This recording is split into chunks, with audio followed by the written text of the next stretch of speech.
So just get into the video. So here you can see there is an oxygen concentrator here. So we'll turn it on.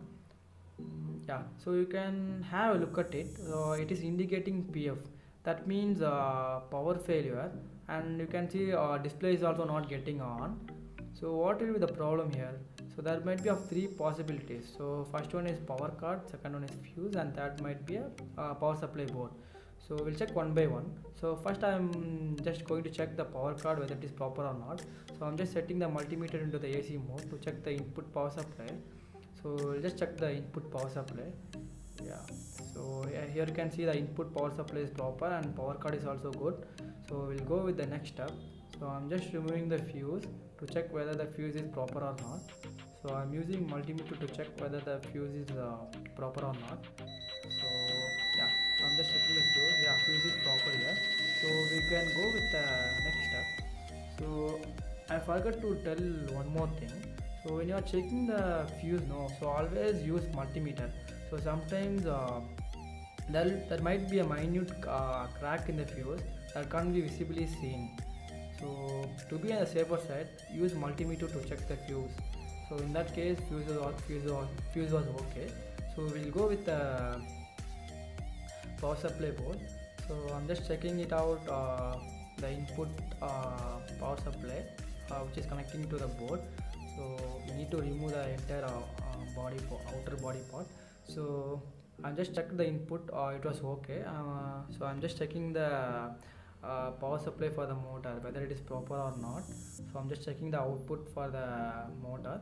So yeah, so when you are checking it, so just be careful. So if you shorted it, so it might damage the board or it might damage the component. So just be careful. So you can see there's a proper power supply. So there's a proper power supply here. So I'm just visually inspecting the board.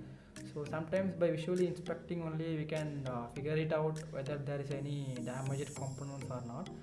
So I'm just having a visual look on it.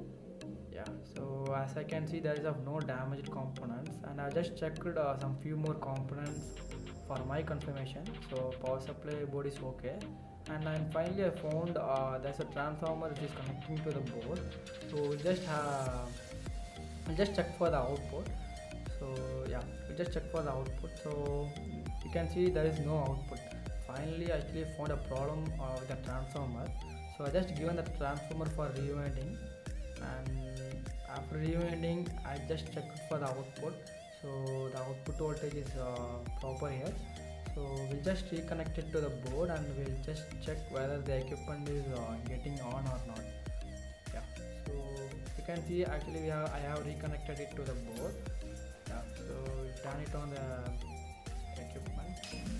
Yeah, so you can see our display is also getting on, and that indicator, that PF indicator, it is also on.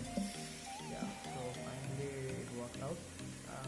Yeah, we'll just check for the oxygen flow. So yeah, so I'm just adjusting the flow meter control knob to check the flow. I'm just adjusting the flow meter control knob. Yeah, so here the flow is also proper here. Yeah, flow is proper here, oxygen flow is proper here. So I'm just decreasing it and I'm just turning it off, and I'm going to assemble it. So yeah, I'm going to assemble it. Yeah, so I just assembled it, and yeah, I just assembled it, and we'll check one more time for the confirmation. Yeah, so I'm just adjusting the flow meter control knob. Yeah, and we'll check for the flow. So here the flow is actually proper here. So please do subscribe for further more videos.